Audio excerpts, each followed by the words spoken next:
À primeira vista, esse pode parecer apenas mais um destino comum do interior do Brasil. Mas a história da colônia Vitimarsum é muito mais complexa e interessante do que imaginávamos. Quando começamos a pesquisar sobre o lugar, encontramos diversas matérias descrevendo o destino como uma comunidade de imigrantes alemães no Paraná, destacando a arquitetura em Chaimel e a culinária encontrada. Mas quando chegamos aqui, descobrimos que a realidade é bem diferente da divulgada. Com a ajuda dos moradores, vamos entender a verdadeira origem da colônia Vitimarsum, conhecendo a trajetória de um grupo de imigrantes que talvez você nunca ouviu falar. Para além da história, esse vídeo vai mostrar que, apesar de pequena, a colônia reúne uma enorme variedade de atrativos, como por exemplo um belíssimo campo de lavandas e algumas das mais premiadas fábricas de queijo do Paraná. Então, sem mais delongas, sejam muito bem-vindos a mais um vídeo fora do óbvio aqui no canal. A colônia Vitimarsum está localizada no município de Palmeira, a cerca de 80 quilômetros da capital do Paraná, Curitiba, e é uma verdadeira joia para quem gosta de turismo rural e gastronômico. Embora ainda seja pouco conhecido em âmbito nacional, o local atrai muitos visitantes do próprio estado, principalmente de grandes cidades da região como Ponta Grossa e da já citada capital Curitiba. Os motivos disso eu vou contar agora para vocês. Agora sim, sejam muito bem-vindos à colônia Vitimarsum, que fica no município de Palmeira, aqui no interior do Paraná. E confesso que a gente recém chegou, mas a gente já está impressionado com a quantidade de atrativos que a gente pode conhecer aqui num território muito pequeno. Então, só de andar com o carro aqui pela rua principal, a gente já viu restaurante, café colonial, cervejaria, queijaria, cafeteria, lavandário, museu, tem muita coisa interessante para conhecer por aqui. Só que antes da gente apresentar esses vários atrativos aqui para vocês, a gente precisa contar um pouco da história aqui da colônia Vitimarsum, porque a colonização desse espaço de terra foi um pouco diferente das demais que a gente conhece aqui no Brasil e acho que é uma coisa bem curiosa de contar aqui para vocês. Apesar de ser frequentemente divulgada como uma colônia alemã, os imigrantes que fundaram Vitimarsum tinham pouca relação com o território da atual Alemanha. Eles pertenciam, na verdade, a um grupo conhecido como Menonitas. Os Menonitas eram um grupo seguidores de um padre chamado Menno Simons. Ele nasceu numa cidadezinha na Holanda chamada Vitimarsum. Holanda a gente fala, mas é Países Baixos, principalmente a Frísia. Fica bem ao norte de Amsterdã, então bem no nortezinho dos Países Baixos daquela região. O Menno Simons era padre conterrâneo de Martim Lutero, era um pós-reformador e os seguidores dele foram chamados de Menonitas. Então criou-se a parte religiosa, primeiro apelidados, e virou de certa forma um grupo étnico-religioso. Não é exato uma raça, mas tem a ver com a parte religiosa e a parte étnica também. E com isso forma-se um tanto uma cultura também, né? Então, apesar da nossa fama de alemão, quando a gente começa a história, a gente volta lá para a região da Frísia, né? E aí tem todo um contexto religioso da reforma da igreja, que é o que junta a gente como grupo, né? Então, tinha um padre lá chamado Menno, seguidores do Menno, Menonitas. Então, quando eu me refiro a nós, enfim, como povo, geralmente essa denominação menonita é o que tem que estar na cabeça, né? Se analisar um pouco mais profundo, a gente vai ver que nós temos muito mais origem nórdica para os Países Baixos do que o jeito mesmo de alemão. Então isso é interessante, se a gente verifica, tem diferenças sim. Menno Simons e seus seguidores surgiram no contexto da Reforma Protestante, um movimento do século XVI que deu origem a novas correntes dentro do cristianismo. Em torno de 1460, com João Gutenberg, começa uma história um pouco diferente mesmo dentro da igreja. O questionamento de princípios, de dogmas é muito forte, porque a Bíblia começa a ser traduzida, os padres jovens começam a ter acesso à leitura e começam a questionar algumas coisas, né? E isso leva com que alguns questionam mais, têm mais capacidade para isso, e aí nós lembramos mais do Martim Lutero, professor de faculdade, um líder de certa forma, montou 95 teses que ele queria que fosse discutido, entre elas seu perdão era adquirido por mérito ou pela graça de Deus, então é uma diferença. Então tem muitas coisas que ele questionava. Outros questionavam outras coisas, por exemplo, Calvino. E assim vários grupos foram surgindo e esses seguidores desses ensinamentos, eles eram apelidados pelo líder, Martim Lutero, luteranos. calvinistas ou protestantes na Suíça. E muita gente fugia para os Países Baixos, para a Frísia, para a região onde o Menos Imus vivia, e ele começou a escrever livros, colocou as suas ideias no papel, e os seguidores dele foram chamados então de menonitas. E assim surge o grupo menonita, 1530, 1540, 1560, nos Países Baixos. Assim como outros movimentos protestantes da época, os menonitas passaram a defender novas formas de praticar a fé. O que o Menos Imus ensinava? Separação de Estado e Igreja, que naquela época Estado e Igreja haviam se fundido. Então a Igreja tinha que fazer o que o Estado queria e tinha épocas que o Estado tinha que fazer o que a Igreja queria. Então era uma junção de interesses que nem sempre se encaixavam dentro dos preceitos da Bíblia. Outra coisa, a fé não pode ser imposta. A fé é uma opção da pessoa. Então aí entra a liberdade religiosa que nós temos hoje na Constituinte brasileira. Essa questão, o povo não tinha poder de decisão em relação à religião. Quem decidiam eram os líderes, né? Então o povo em geral não tinha acesso à decisão. Era uma religiosidade imposta. E o Menos Imus dizia, isso está errado. Fé é aquilo que eu acredito e não aquilo que me mandam acreditar. Outra coisa que ele ensinava muito forte, e aí vem um princípio muito forte dos menonitas, o cristianismo não pode ser só uma teoria. Você vai domingo bonitinho para a igreja e dia de semana você não está nem aí. Na época era assim, as pessoas iam domingo para a igreja, rezavam a missa, confessavam os pecados, mas no dia de semana não estavam nem aí. Então a religiosidade era só uma tradição por forma e não tinha influência na vida. E o Menos Imus dizia, isso tem que ter influência na tua vida. Se você diz que acredita em alguma coisa, você vai viver conforme o que você diz que acredita. Além desses, outros princípios muito fortes defendidos eram o batismo apenas na fase adulta e a prática da não violência. O pacifismo vem também, um dos 10 mandamentos diz não matarás. Então como é que eu como cristão vou pegar e matar um ser humano? Né? Isso é um conflito, inclusive, de consciência. Né? Vou e mato alguém e faço de conta que perante Deus está tudo bem. A outra pessoa, mesmo sendo um inimigo, ele também é criatura de Deus. E naquela época, no Menos Imus, existia muitas lutas entre grupos religiosos. Era protestante contra católico, e sempre foi assim. Né? Então a igreja camuflava isso e como se esse mandamento não fosse usado. Então os menonitas pegaram isso muito forte à risca e se tornaram assim um dos maiores grupos pacifistas que se tinha. Pois bem, agora que já entendemos quem eram os menonitas, vamos conhecer a trajetória desse povo até chegar aqui no interior do Paraná. Quando a gente pensa em quando começou a nossa imigração, quando eu conto a história aqui para os visitantes, a gente volta 500 anos. Então a gente chegou aqui no Paraná em 1951, mas a gente já veio com um grupo que ele passou assim por vários lugares antes disso. Então a gente tem uma migração que a gente passa por vários países como grupo, né? Como falamos antes, essa trajetória teve muitos capítulos que pouco ou nada se relacionam com o atual território da Alemanha. Após o surgimento na Frísia, região dos atuais Países Baixos, eles seguiram para territórios que hoje fazem parte da Polônia. O trajeto dos menonitas, em poucas palavras, saindo da Frísia ou dos Países Baixos, eram por causa de intolerâncias religiosas, né? Os espanhóis, outros queriam constantemente que todo mundo voltasse à Igreja Católica, e esses grupos mais novos e mais questionadores, seriam assim os carismáticos hoje, né? Eram não tolerados em suas regiões e muitas vezes até perseguidos pelos reis que tinham um contato muito forte com a Igreja.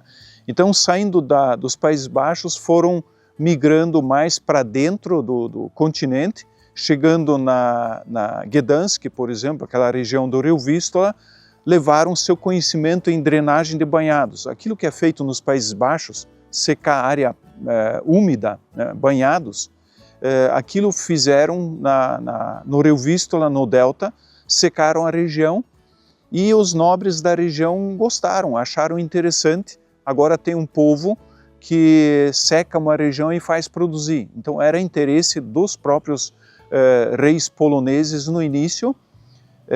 Mais tarde, a Polônia, os menonitas viveram 240 anos na Polônia, várias fases, mais tranquilo, outras fases um pouco mais difícil, pagando impostos ao governo. Houve concílios entre a Igreja Católica da Polônia com os líderes menonitas, então eles foram aceitos lá. Apesar de estarem fora do território da Alemanha atual, foi nesse período que a língua alemã surgiu na vida dos menonitas. E uma época o Império Prussiano tomou conta da Polônia, expandiu seu poder por casamentos, por guerras, por interesses de diversos povos, e com essa forma, com o Império Prussiano, os menonitas ficaram sob o domínio dos prussianos, que são os que deram origem à Alemanha. Então, com isso veio a língua alemã, e com isso muda também o aspecto cultural um tanto, a religiosidade não, aquilo ficou, mas na Polônia começou a ficar um pouco mais difícil para eles até 1800, pouco antes de 1800, nas guerras napoleônicas. E daí para frente começa uma migração muito forte para a Rússia. Então houve uma oferta para eles em 1795 para irem para a Rússia ajudar a colonizar o sul da Rússia, onde hoje é Crimeia, onde hoje é a Ucrânia. Então nessa região foram feitos os primeiros assentamentos de menonitas. Então chegaram numa região onde o solo é muito fértil, né? A fertilidade da Ucrânia ou daquela região é altíssima. Então plantando trigo, enriqueceram, se deram bem, formaram colônias e foram adquirindo cada vez mais espaço dentro da Rússia. Tanto que não ficaram só numa região no sul da Rússia. Então, por exemplo, meu avô viveu na Sibéria um bom tempo e chegando a ter colônias até perto da China, na região do rio Amur. Então se espalharam pela Rússia, atravessando as montanhas do Urais para a Sibéria, na região mais fria, para os Cáucasos, para toda a região. Então nós temos relatos de muitas colônias dentro da Rússia. Durante muitos anos, os menonitas prosperaram em solo russo, mas no início do século XX tudo mudou. A Rússia, na virada do século 1900, começou a ter problemas, o sistema feudal sendo questionado, a modernidade chegando, indústrias, com isso sindicatos, e o povo mais simples começou a questionar. E vieram as ideias de Marx, de Lenin, de outros, e junto a isso veio a Primeira Guerra Mundial. Com a Primeira Guerra Mundial, o Império não conseguiu se manter e começa a Revolução Russa, 1917, a 17 e 18, um caos. E claro, as comunidades que eram ainda apelidados, os chamados de alemães, como os nossos antepassados, porque tinha outros grupos alemães lá, eles sofreram discriminação, óbvio, né? Estavam na Rússia e entre os dois países, Alemanha e Rússia, guerra. Então o povo sofre, o povo mais simples com isso. E foi o que aconteceu com os nossos antepassados.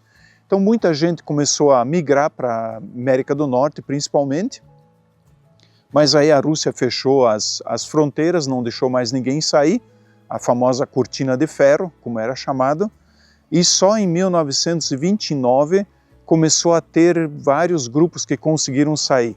Então nossos avós são daqueles que conseguiram sair da Rússia em 1929, como refugiados, não podiam vender patrimônio ou tiveram que entregar tudo para o governo e saíram praticamente empobrecidos de lá, com utensílios domésticos, com suas famílias.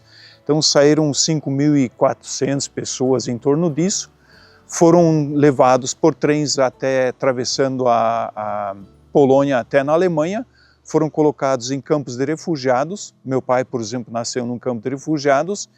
E aí ficou a questão para qual país levar esse povo. Os menonitas então seguiram caminhos diferentes pelo mundo, principalmente em direção às Américas. O grupo que chegou ali em Palmeira, no Paraná, primeiro foi para Santa Catarina, onde fica a cidade que também se chama Vitimarsum. Para entender melhor sobre essa história, conversamos com a dona Frida, que nasceu lá na comunidade de Santa Catarina. Começaram o desmate lá, mas lá era muito acidentado, vales e morros. Dava para trabalhar praticamente só com a enxada. E na Rússia eles tinham assim agricultura grande, com grandes campos, trabalhavam com maquinário só. Quando tomaram um fôlego, falaram assim: agora vamos procurar terras planas para nós poder produzir mais. E com a ajuda de menonitas lá de Curitiba, eles acharam um anúncio no jornal um anúncio da venda dessa fazenda Cancela. Se interessaram, vieram, gostaram, mas como é que nós vamos comprar isso? Como é que nós vamos pagar? Mas os menonitas dos Estados Unidos sempre estiveram prontos para ajudar. E também dessa vez o nosso gerente da comunidade fez uma carta pedindo, falando a situação, pedindo, será que vocês podem ajudar? E eles concordaram. Eles deram um empréstimo. Acharam nunca mais esse povo vai devolver esse dinheiro. Mas conseguimos devolver tudo. Assim foi possível a compra dessa fazenda. A dona Frida também nos contou que, apesar das melhores condições para a agricultura, o começo foi bem difícil. Quando a gente conta para os nossos filhos, eles acham que a gente está inventando alguma coisa. Era tudo precário, mas o povo era muito unido, né? Não tinha energia, não tinha estradas. Nosso povo fez as estradas e é dividido em aldeias, né? Um colono tinha dever de dar um dia de serviço por mês para a conservação da estrada. E o líder da aldeia tinha o registro de tudo e cuidava. Mesmo assim, era a estrada de chão, né? E era época de chuva, tudo encalhava. Apesar das dificuldades, a colônia prosperou, e a dona Frida contou com um sorriso no rosto o que aquele local significa para ela. Sim, eu saí muitas e muitas vezes, fui para fora, fui para a Inglaterra, fui para a Alemanha, mas eu sempre voltei. Por que será? Porque eu amo esse lugar, eu tenho minhas raízes aqui, essa comunhão, a gente conhece todo mundo, a gente se sente em casa. Eu amo morar aqui. Uma coisa interessante sobre os descendentes menonitas é que a língua tradicional deles não é o alemão, e sim o Plottisch. Eu aprendi a falar o Plottisch com meus pais. Até chegar no jardim de infância, só sabia falar o Plottisch. Não sabia nada de português e nada de alemão. Tá, ela é uma composição que foi se originando de diversas formas, né? Mas ela é bem parecida com o holandês, né? Nórdico. Quando eu estive na Alemanha, por exemplo, uma vez fazendo palestras, um alemão disse, você deve ser um alemão do norte. Eu digo, não, sou do Brasil. Então ele já remeteu que o meu sotaque no alemão, ele é parecido com o sotaque nórdico. E aí falei para ele, eu falo Plottisch. Ah, tá, então tem razão. Então o Plottisch ele é originário, Plot já vem de platô, de Países Baixos, né? Então daquela região nórdica. E ele, claro, teve mudanças, são 500 anos usando essa língua. E os grupos menonitas, eles praticamente no mundo todo usam o Plottisch. E como o grupo sempre foi um grupo mais fechado por motivos religiosos, então ele tinha influência de fora, mas se mantinha. Ela é mais dura, né? Não é tão melodiosa como o alemão, mas é uma língua interessante. Às vezes você tem para uma palavra, para um objeto, você tem até 30 palavras diferentes, significados. Então é uma língua riquíssima. E hoje nós temos vários grupos, tanto no Paraguai, no México, no Canadá, na Alemanha, estudando a língua. Existem livros, existem dicionários, existe muita coisa escrita em Platt. Então no início sempre se dizia, o Platt é um dialeto alemão. Não, ele é uma língua germânica, né? Então bem interessante isso. De todas as explicações sobre o Plottisch, a que mais gostamos foi a do Ricardo. Assim, na prática, se você for ver alguém conversando aqui, alguns dos nativos, parece que a gente tá xingando a mãe do outro, engasgando e tendo soluço. É isso.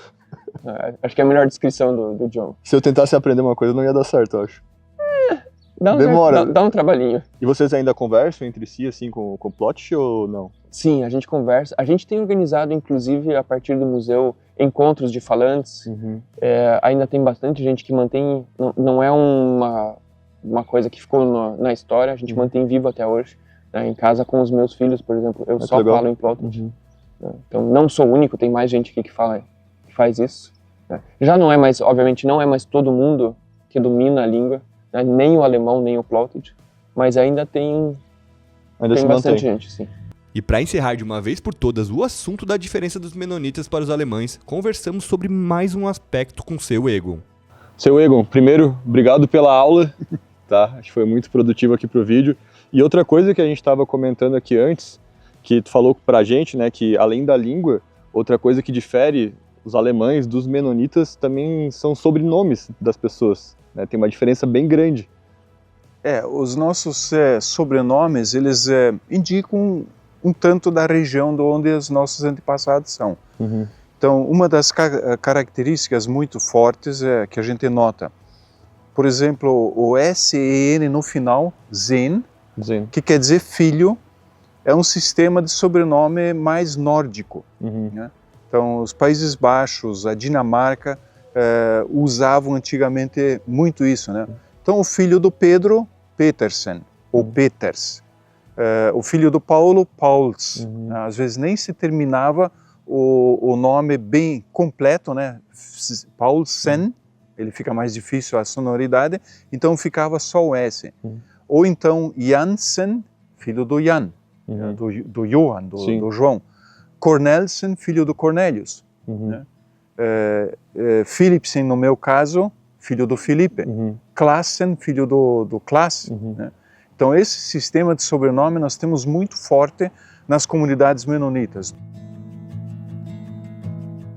Como a gente já contou um pouquinho agora da história da colônia para vocês, é interessante falar que quando a gente foi pesquisar no Google aqui sobre a colônia, a gente viu muito sobre colonização alemã, ou até eles falavam colonização russa-alemã, né? E não, a história não é bem essa. Isso é muito interessante, né? Porque, igual tu falou, tu pesquisava ali sobre colônia Jitmarsum, colônia alemã no interior do Paraná, colônia alemã-russa no interior do Paraná. E, na verdade, não é bem assim, igual a gente contou aqui um pouquinho no vídeo. A gente não, né? As outras pessoas que nos ajudaram. E eu acho que isso é muito importante de tu ir no local, assim, e tu entrar no museu, tu conversar com as pessoas e tu ver a história mais real de cada ponto que a gente vai conhecendo, né? Acho que o nosso trabalho nos permite quebrar vários conceitos que a gente vai formando só lendo ali na internet, né? E daí quando tu chega, tu tem uma visão diferente, tu ouve as pessoas, né? Tu vai quebrando estereótipos que tu vai criando. E outra coisa que também eu estava pensando que é muito interessante, esse ano a gente gravou em muitos locais que tiveram colonização europeia, austríaca, italiana, holandesa, alemã, aqui, né, da região da Frísia, mas por mais que todas tenham algumas semelhanças, eu acho que todas também têm muitas peculiaridades. E Com quanto certeza. mais tu vai estudando, quanto mais tu vai conversando com as pessoas, tu vai vendo como o Brasil que a gente vê hoje, né, esse país multicultural e étnico que a gente tem aqui, ele foi formado de inúmeras histórias, contextos Diversas formas, né? diferentes, né? Eu acho que isso que faz com que o nosso país seja tão especial, essa variedade de histórias que formaram esse nosso Brasil. Uma das características mais marcantes da comunidade menonita é o cooperativismo, e foi dentro desse espírito que surgiu uma das primeiras organizações da colônia no Paraná, a Jitmarsum Cooperativa. Desde 1952, ela reúne produtores da região e se tornou referência na fabricação de diferentes itens, sendo também reconhecida como uma das melhores e mais premiadas queijarias do Paraná. É possível agendar uma visita para conhecer a história da cooperativa e degustar seus queijos finos. Nós fizemos isso e fomos recepcionados por lá pela Rafaele. Rafael, então quer dizer que a história da Jitmarsum Cooperativa se confunde com a própria história aqui da colônia, né? As coisas caminharam um pouco juntas, né? Elas cresceram juntas. Os menonitas chegam aqui, onde era a Fazenda Cancela, refundam a colônia Jitmarsum em 7 de junho de 51 e em 28 de outubro de 52 fundam a cooperativa. É desde o comecinho. Sim. E trabalhando principalmente com laticínios, né? Na vinda deles, né, na Rússia, o momento que eles estiveram na Rússia, já trabalhavam com laticínio e sempre foram reconhecidos como excelentes agricultores, né, drenadores de terra, então já tem todo já tava no DNA. Um respaldo desde 1600 e pouquinho, que é a data da primeira migração. O trabalho de vocês aqui com queijos finos é um pouquinho mais recente. O projeto de queijos finos, o laticínio existe desde 77, né? Mas com queijos finos especificamente, como queijaria, desde 2002. Então, né, desde 2002, hoje já são 11 tipos de queijo, entre eles 2 receitas autorais, o Jitmarsum natural e o Jitmarsum pimenta verde, que desde 2018 tem o selo de indicação geográfica. A gente vai poder provar, né? Com certeza. Não, tô ansioso, porque eu tô vendo essa tábua aqui, tá muito bonita. Conta pra gente um pouquinho do que a gente tem aqui pra experimentar. Aqui a gente sempre traz para quem nos visita a experiência sensorial de queijos. Para essa experiência sensorial, a gente trouxe o queijo Brie, que é um queijo de mofo branco, o Vitimarsum pimenta verde, que é um dos nossas indicações geográficas, e o queijo Appenzeller, que é o nosso queijo mais premiado.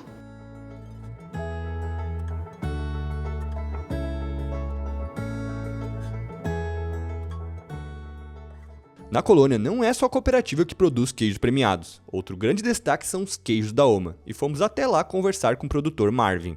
Marvin, tô vendo que vocês estão cheios de premiações aqui. Conta pra gente tudo que vocês têm de queijo. Pois é, prazer em tê-los aqui com a gente. Então, a gente tem aí nossa produção artesanal, né, de queijos. Eu e minha esposa somos responsáveis aí pela produção do queijo, cuidado com ele e da maturação, né? Então, vamos comer, né? Primeiro comer, depois a gente conversa um pouquinho mais. Isso, exatamente, eu acho que é bacana. Aqui a gente tem o nosso colonial meia cura, né? Que é um queijo com uma maturação aí de 21 a 30 dias. Então é um queijo bem amanteigado, muito bacana pro dia a dia aí, pra você fazer ele fritinho, ele forma aquela crostinha, pôr no pão, ele vai bem com todo mundo aí. E é o nosso medalhista com mais medalhas aí, né? Ele ganhou todas as categorias, digamos, ouro, prata e bronze já. Mas, então, como eu disse, ele é o nosso carro-chefe, né? O nosso queijo mais queridinho, e a gente produz ele aí bem em maior escala, né? Tudo artesanal, tudo familiar, né? Como eu disse, minha esposa e eu, que só a gente produz, mas com qualidade aí, com amor, com carinho. É um processo, assim, são muitos detalhes. A gente já teve a oportunidade de gravar em outras queijarias aí espalhadas pelo Brasil. E a gente vê que o amor do produtor faz muita diferença. Faz para a qualidade final do produto. Né? Sim, com certeza. E esse aqui qual que é? Esse é o Opa Dick. Esse é um queijão bem bacana. Ele matura por 4 meses. É um queijo, né, grandão. Vocês podem ver, em média ele pesa de 4 a 5 quilos. Posso pegar aqui? Pode pegar ele, pode pegar o bebezão aí. Ele é pesadinho. Dá pra fazer uma academia com isso aqui. Dá pra fazer. Ele é um queijo como se fosse um colonial com uma gigantão, né? Com uma maturação de 4 meses. Essa maturação vai trazer sabores, textura bem diferente para esse queijo. A gente vai abrir, sempre eu brinco, é uma surpresa aí quando a gente abre um queijo desse, porque ele pode estar com umas oleaduras bem grandonas e bonitas. Lembra muito um emmental. Que no final é um emmental artesanal, digamos assim, porque a gente não introduz nenhuma bactéria propiônica, que a gente chama assim no mundo dos queijos aqui, para produzir gás dentro desse queijo. Que o emmental industrial eles colocam, né, bactérias propiônicas que elas vão produzir gás e daí vai dar aquelas oleaduras bem bonitas e brilhosas, né, e vai trazer aquele sabor adocicado, bem clássico do emmental, né. Então vamos abrir ele, né. Vamos. E daí a gente já descobre como ele vai estar lá dentro. Esse tá bonito. Esse tá. Olha lá. Tá, ó. Tá bonitinho. Olha só. É isso que a gente espera quando a gente abre ele. Bem bonitinho, com as oleaduras, né? Então isso é bem característico aí dessas bactérias propiônicas que a gente chama, né? Daí você sente um aroma, vem um cheirinho de adocicado, né? Bem interessante.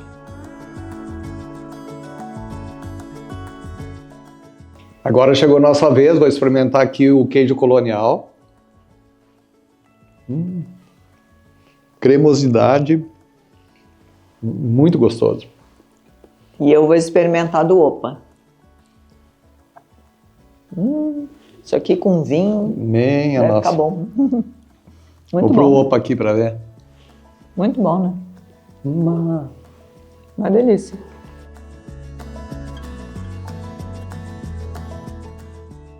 Marvin, a gente já experimentou o queijo, viu que a qualidade é excelente e toda a produção começa aqui com essas mimosas aqui que tu chama. Isso, as mimosas, as vaquinhas, né?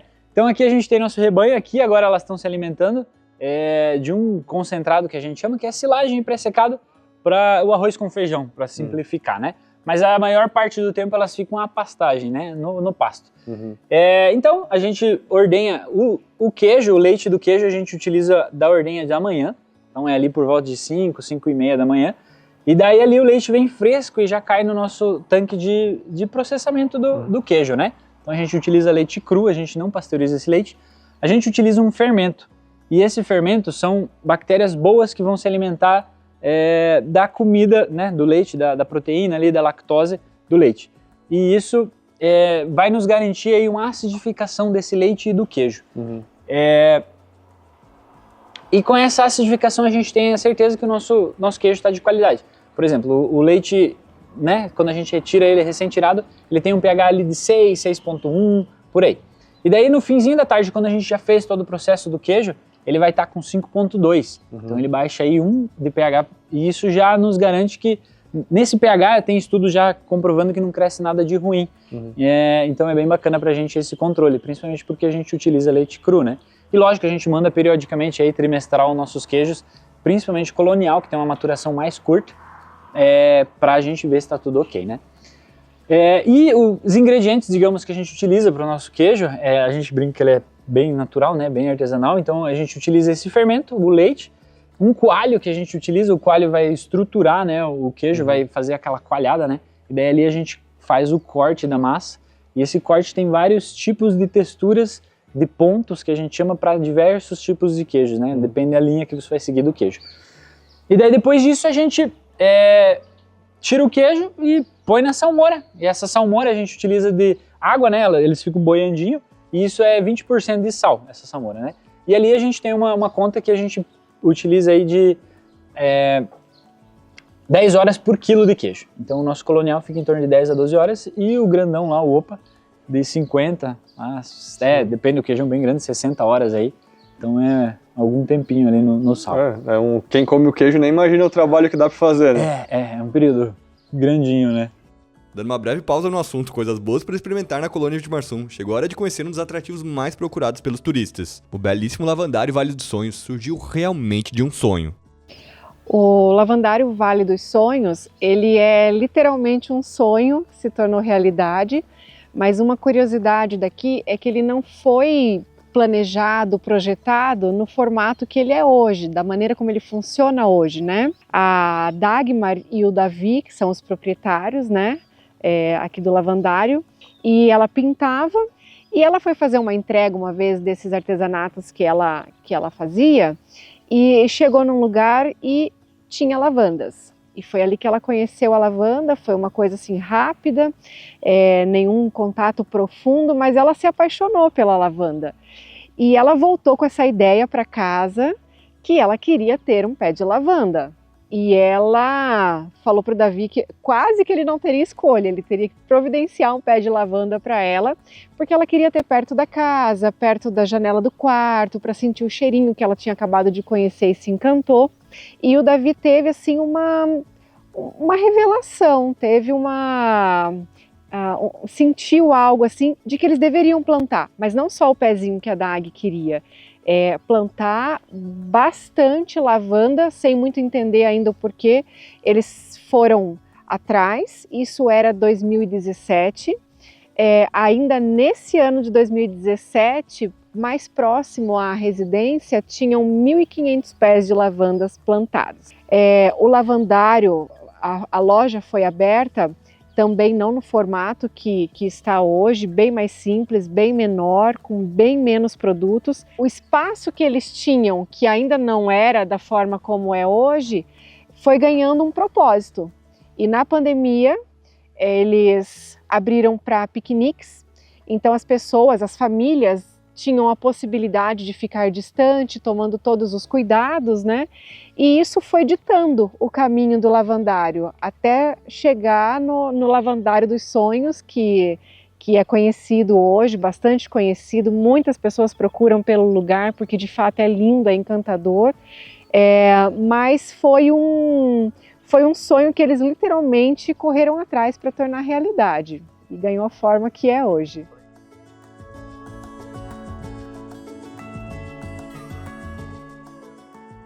A Áudria, que é colaboradora do lavandário, também é responsável pelo Chalé do Pão, um local que nos chamou a atenção para gravar pela excelente avaliação que tem no Google Maps.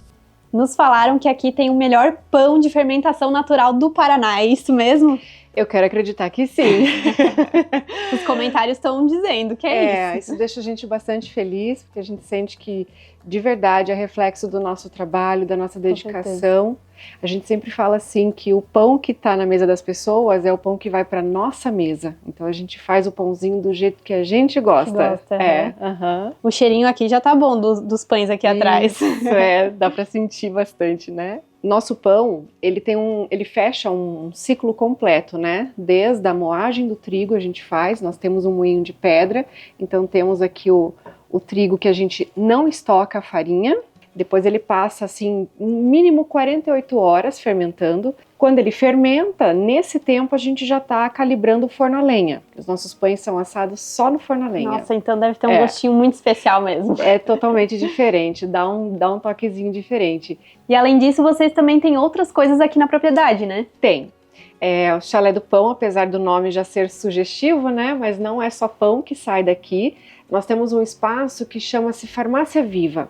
Farmácia Viva são ervas, plantas medicinais que o meu esposo, o Maurício, ele como biólogo e botânico, e aqui a gente tem, naquele lugarzinho, mais de 100 tipos de espécies de plantas. Para todo tipo de, não sei se eu poderia chamar de problema, mas benefício, né?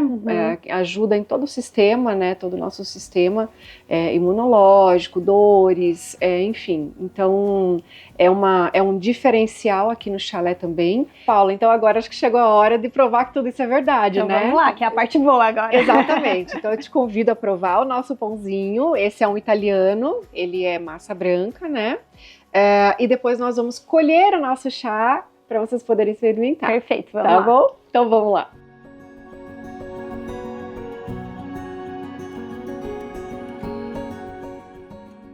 Audrey, agora chegou a hora que eu gosto, experimentar. Eu acho que é que a grande maioria gosta. Esse pão que você vai provar então é o italiano. Deu uma chunchada aqui no azeite? Isso.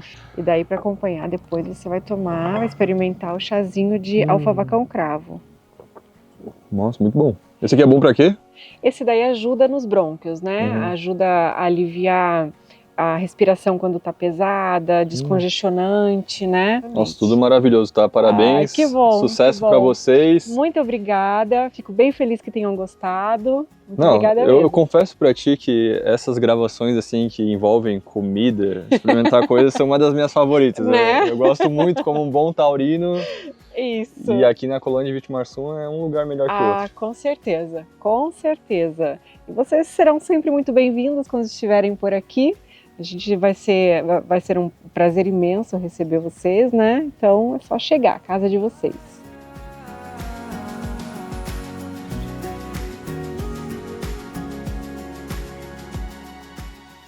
O próximo ponto que visitamos para gravar foi um dos mais interessantes. Uma das paixões da maioria dos brasileiros é o chocolate, e na Cacau Vit encontramos um dos mais diferentes e saborosos que já experimentamos. Além dos tradicionais chocolates ao leite, o local surpreende com sabores únicos e combinações que nunca tínhamos encontrado antes durante nossas andanças pelo Brasil. Angélica, primeiro, obrigado por nos receber aqui. Tô vendo que vocês têm vários sabores, né, opções de chocolates, inclusive um que eu tô muito curioso para experimentar, que é esse aqui de chocolate branco com rosas e pistache. E queria ouvir de ti como é que surgiu essa ideia de trabalhar com chocolate aqui na colônia Vitimarsum. Então nós somos uma fábrica de chocolates do Grama Barra. Começou como um hobby do meu esposo. Um dia ele se perguntou por que só na Europa tem chocolate de qualidade, mas não tem um pé de cacau. E aqui no Brasil nós temos tanto cacau e não tem um chocolate considerado de qualidade. E nisso ele começou fazendo como um hobby, deu certo. E nós iniciamos aqui na colônia Vitimarsum há 6 anos. E contamos também com os parceiros aqui dos pontos turísticos. E com o decorrer do tempo começaram as parcerias também com nossos parceiros. Você foi colocando coisas de outros locais aqui de Vitimarsum dentro da barra. Exatamente. Então nós temos o chocolate com café, que é feito com um café especial da Café Vit. Temos as edições especiais de aniversário do Beer Vit, chocolate com cereja.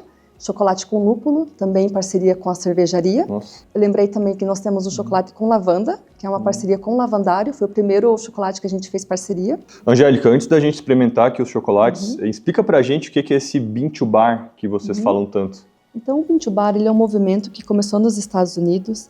Ele, praticamente, você tem um domínio de todo o processo de produção. Nós usamos uma amêndoa de qualidade, uma amêndoa que passou por fermentação adequada, passou por secagem adequada, pleno sol. Tudo isso desenvolve a nota sensorial desse cacau. O nosso fornecedor é do sul da Bahia, né? Então nós temos todo o controle desse processo e o principal, nós temos um cacau de alta qualidade. Né? E um outro diferencial também seria a manteiga de cacau, né? Que é a melhor gordura, a gordura de mais alta qualidade, mais nobre. Então, todos esses detalhes, né, poucos ingredientes, os poucos que nós usamos de alta qualidade, conferem um chocolate, resultam num chocolate diferenciado. Chamei o doceiro da família para a gente experimentar aqui os chocolates mais diferentes aqui da Cacau Vit. A gente vai começar com o chocolate branco com rosas e pistache. Vamos lá, pai. Bonito, hein? Brinde. Brinde. Brinde. Só no olhar assim já a gente fica louco para comer, né? Para degustar. Nossa, diferente demais. Muito bom. Olha, um dos chocolates mais diferentes que eu já comi na vida. Diferente e gostoso. Não, muito gostoso, mas diferente o Parabéns. sabor. Minha nossa. Eu tô no paraíso. Agora vamos pro segundo aqui. O que é aí, Bruno? O cacau com avelãs. Dá vontade de levar todos. Nossa. E a avelã tá crocante, tá muito boa. Galera, sério, é um melhor que o outro, por enquanto. Agora vamos pro 55% com café, da Café Vit, aqui de Vitmarsum. Unindo duas coisas que a gente adora, né?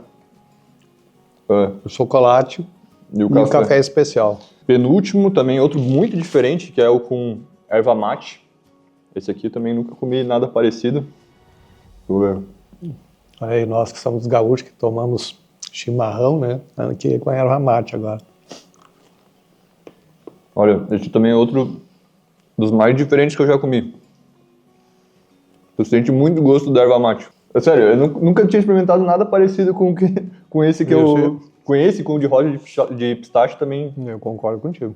Nunca tinha comido nada parecido. E para finalizar, vamos aqui com 40% cacau com lavanda. No vídeo só vai dar a gente fazendo Olha, mas muito bom. Os meus favoritos foram o chocolate branco com rosas e pistache. Achei sensacional. E eu acho que esse com lavanda também gostei muito. Bem diferente. Bastante do café e o branco, né? O branco com rosas e pistache, né? O primeiro. Na verdade, todos são gostosos. Dá vontade de levar tudo. Mas muito bom, diferente. Um tipo de chocolate assim, que a gente não está acostumado a experimentar no dia a dia. E olha, vale a pena. Se vocês vierem aqui para a Colônia Vitmarsum, acho que essa aqui é uma visita indispensável para fazer. Além de todos esses sabores, eles também têm outros, tipo branco com nibs, com cumaru, com cereja, com laranja. E olha as embalagens, que coisa mais linda que são. Galera, e fica a sugestão que a gente conseguiu cupom de desconto pra vocês, pra quem quiser comprar e experimentar os chocolates daqui. É só ir no site deles, que a gente vai deixar o link aqui abaixo, e na hora da compra colocar o cupom ROLEFAMILIA10. Voltando rapidinho pra história da Colônia Vitmarsum, uma parada obrigatória ao Museu Heimat. Por lá quem nos recebeu foi o Ricardo, que já apareceu por aqui antes. Então, aqui no museu a nossa missão é justamente preservar essa história, né? Então a gente conta um pouco dessa trajetória nossa, né? Até para o povo chegar aqui, quem vem visitando às vezes vem com uma expectativa bastante superficial às vezes, então aqui a nossa missão é justamente dizer, dali que a gente vem.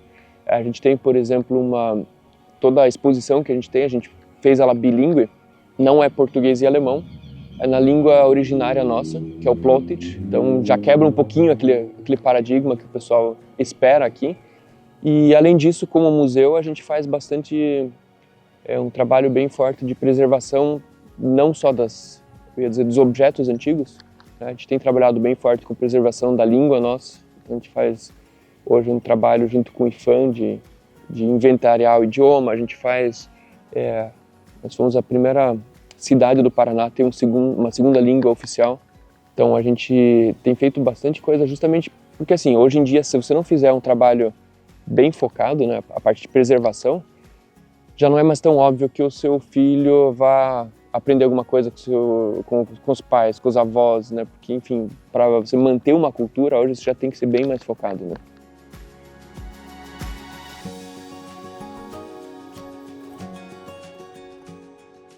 Agora a gente está aqui dentro do museu como é que é? Heimat.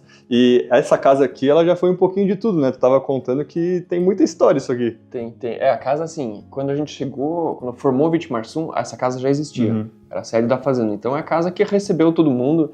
Depois foi usado como hospedaria, foi usado como consultório odontológico, hospital, foi posto policial, enfim. Meu Deus. Um pouco de tudo. Um pouquinho de tudo. E... Até virar museu, enfim. Como Sim. era o coração da comunidade, acabou se transformando em museu. É justo, né?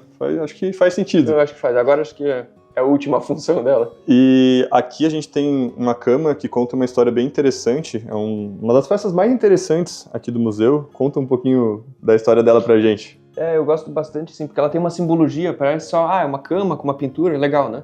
Mas se a gente entende o que está por trás dela, né? O senhor que fez a cama, ele era um pintor, né? Então ele fez construiu a cama para o filho dele. E aí você tem um quadro aqui com uma imagem da Rússia e lá nos pés um quadro com um cenário brasileiro, né? Então a mensagem dele era, olha, a cabeça pode até estar na Rússia ainda, mas os pés estão aqui no Brasil. Né? Que é aquela coisa, a origem é ali, né? A gente não pode esquecer aquilo ali, mas a realidade agora é o Brasil. Na saída do museu, demos uma rápida passagem pelo portal natural chamado de Túnel Mágico.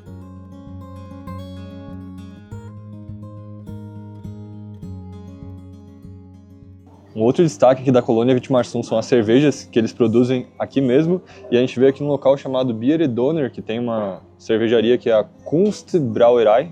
Eu pedi uma IPA aqui, então um brinde para vocês.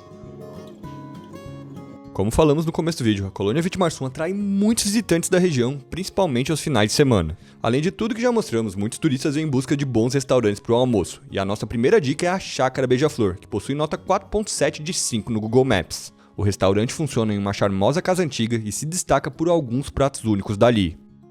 Marvin, primeiro, obrigado por nos receber aqui. Diz pra gente, qual que é a especialidade aqui da casa?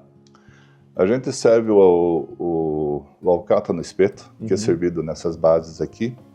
É um prato típico aqui dos Campos Gerais. A gente tem como acompanhamento as saladas, risoto de frango, o outro prato que é diferente um pouquinho aqui, porque a gente cultivava cogumelos antigamente, é a lasanha de shiitake e o estrogonofe de shiitake. Pode ser bom. Que é totalmente diferenciado do que tudo que tem. Só tem esse prato aqui na região, vamos dizer assim, né? Tem um pudim de leite que é top também. De quem vem pra cá pode comer à vontade. Pode comer à vontade. Coisa boa. A carne é uma alcatra de mais ou menos 1 quilo. Né? Serve muito bem 2 a 3 pessoas. Mas se faltar, a gente coloca, porque aqui ninguém sai com fome. Não dá. Ainda bem que eu vim com fome, porque eu vi que tem bastante coisa boa. Vou querer provar um pouquinho de tudo.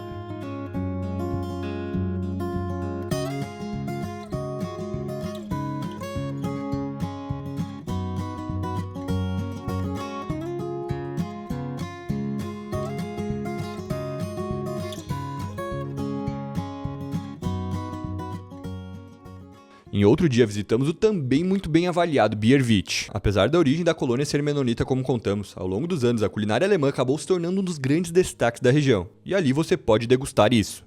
Galera, hoje a gente vai ter a honra, porque quem vai nos falar sobre os pratos aqui do restaurante é a chefe da casa, a gente tá aqui com a Giovana. Aqui a gente tem um prato típico alemão, né? Isso, aqui é o nosso carro-chefe, né? É o joelho de porco à pururuca que a gente serve, e esse é o prato completo para 2 pessoas. Tem as salsichas alemãs, purê de batata, o chucrute, purê de maçã, o schnitzel e o repolho roxo, que é o repolho agridoce. Nossa, deve ser bom. Deve ser bom. É um nosso carro-chefe, o que mais sai do restaurante. E muito daí bom. Esse aqui já é um alemão russo, né? Isso. É um pouquinho diferente. Esse prato a gente deu entrada no IG. Ele é um prato tombado como patrimônio imaterial de Palmeira.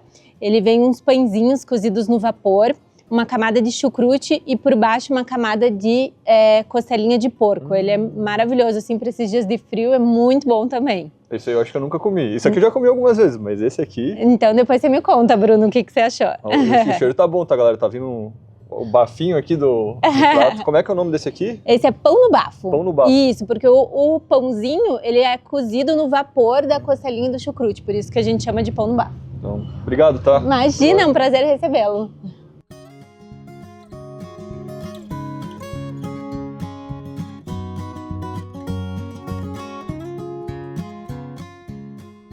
Fica a dica de fazer a reserva com antecedência caso vá ali, pois o local costuma ficar bem cheio, especialmente em feriados. Para quem tiver interesse, a gente vai deixar um link para contato aqui na descrição do vídeo. Sobremesa a gente pediu um Apfelstrudel, que é um prato bem típico alemão, e também uma torta gelada de ruibarbo. Ruibarbo é uma planta que tem aqui e eles fazem essa torta aqui que é um patrimônio aqui da cidade também. Então tem um brigadeiro de ruibarbo no meio e em cima um ganache de chocolate. Vamos experimentar. Esse aqui eu também nunca comi na vida. Fica à vontade, mãe.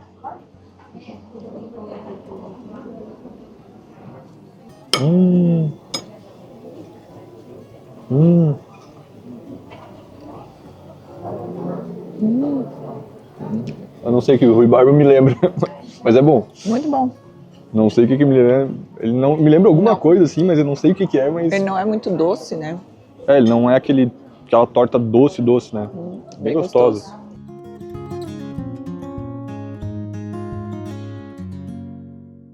Além do que já mostramos, a colônia Vitimarsum também se destaca pela produção de geleias, cervejas, biscoitos, tortas e muitas outras delícias que fazem parte da identidade local. E um ótimo local para conhecer e experimentar vários desses produtos é a Delícias da Sogra, onde fomos muito bem recepcionados pela Graça e pelo Pedro. Graça, antes de qualquer coisa, um brinde de café. E primeira pergunta aqui, por que o nome é Delícias da Sogra? Fiquei curioso. Foi um almoço de família que acabou surgindo. A minha mãe, a dona Laura, queria muito ter uma empresa. Ela sempre fez doce? Sempre fez os doces, as geleias, as bolachinhas.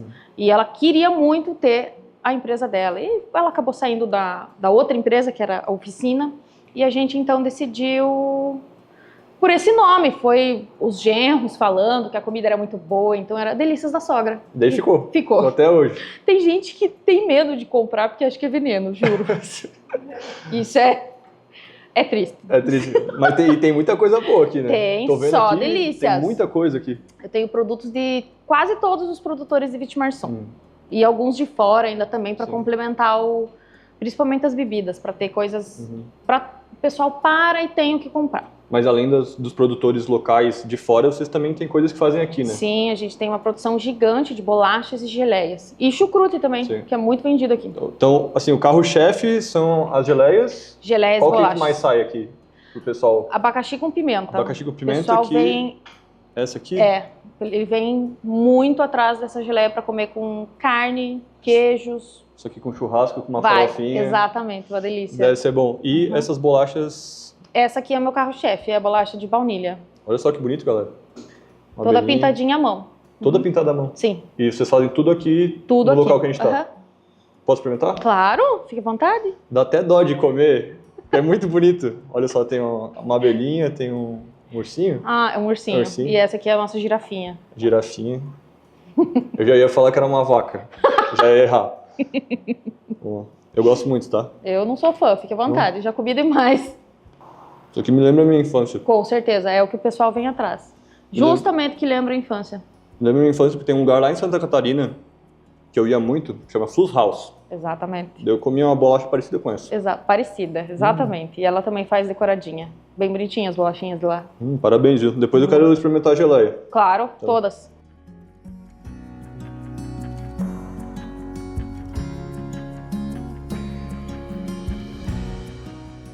Após experimentar as geleias, ainda sobrou espaço para comer o prato mais pedido da casa. Dizem que você gosta desse aqui e esse é o nosso carro-chefe. Olha só. Strudel de maçã. Que coisa linda, ó. Bem, vamos lá. Esse. Vamos ver se aprova. Será que vai sair o barulhinho, ó? Minha nossa, olha aqui, ó.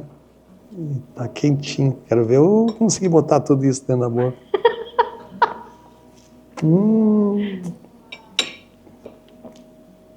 Muito, muito, muito bom. Bah, uma delícia. E esse cremezinho aqui? Nata. Esse faz a diferença total. Minha nossa. Sim, tem que ter a nata no strudel. E olha, geralmente eu não comia com nata, mas ela dá um toque totalmente... A cremosidade vem... Parece que muda o gosto, né? Exatamente. Que bom. Eu digo assim, é o melhor strudel com nata do sul do Brasil.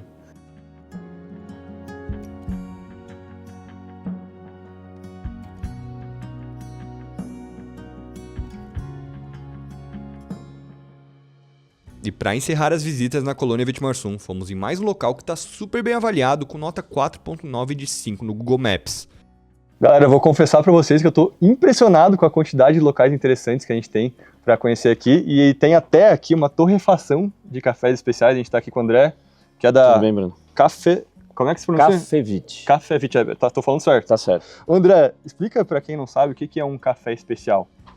Então, o café especial, ele é da fruta madura. Então, o produtor, ele no pós-colheita, ele vai ter que separar a fruta madura, que é a fruta boa do pé. Uhum. A gente só come fruta madura, a gente não come fruta verde, nem a que passou do ponto. Uhum. Então o especial é justamente da fruta madura. E aí no pós-colheita que ele separa isso, que ele vai lavar o café. Você colhe o café, vai lavar, na lavagem ele separa porque ele é um fruto mais pesado e ele afunda na água. Por isso que aí já consegue separar ele. E daí vai tirando todas as impurezas até chegar na qualidade ideal. Isso, impureza ela vai ficar depois, né? Porque a impureza, na verdade, já é tirada.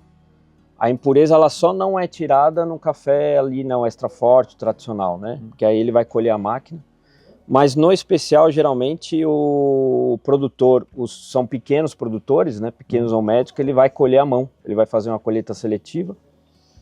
Ou seja, praticamente todo dia ele vai colher esse fruto maduro para otimizar e maximizar essa quantidade de fruto maduro.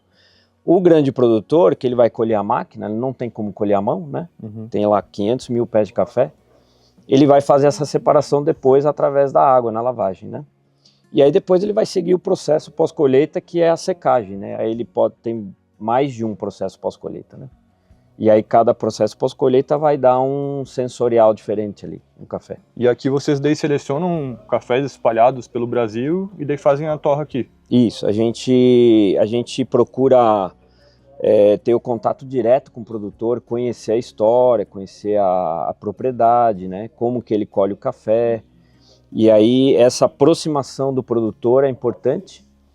E aí a gente seleciona, através de amostras, a gente faz os perfis de torra e aí faz a escolha dos cafés. André, aqui vocês também fazem a degustação desses cafés, né? Sim. E a gente vai ter que experimentar, né? Porque a gente adora um cafezinho, Com a gente já certeza. tomou um café hoje, mas nunca é demais. Nunca é demais. Pode tomar 1 litro de café especial que não dá problema.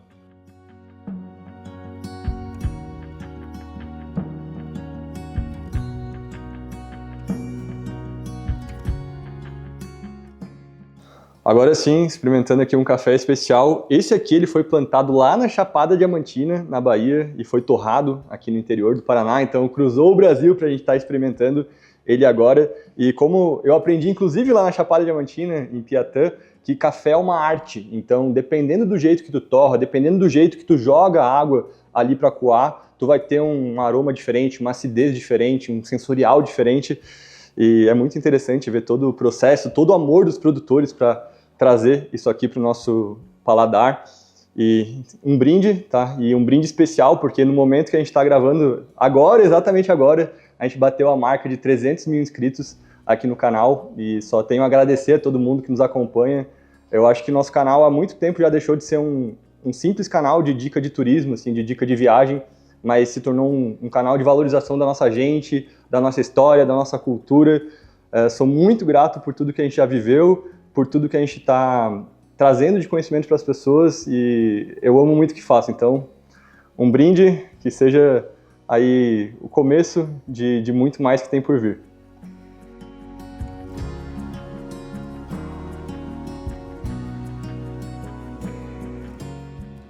E no mais era isso, galera. E fica a sugestão, se você curtiu esse conteúdo aqui, que temos outros vídeos de migrações europeias aqui para o nosso país. Então temos vídeo de Antônio Prado, que é a cidade mais italiana do nosso país. Também de Prudentópolis, que é a cidade mais ucraniana. De Treze Tílias, que é mais austríaca. Então, se você quiser assistir depois, é só pesquisar aqui no nosso canal. E para quem curtiu o vídeo, todas as histórias aqui da colônia de Vitimarsum, já faz aquelas 3 coisas com C que todo mundo pede: curtir, compartilhar e comentar. E até nosso próximo Rolê Família. Tchau!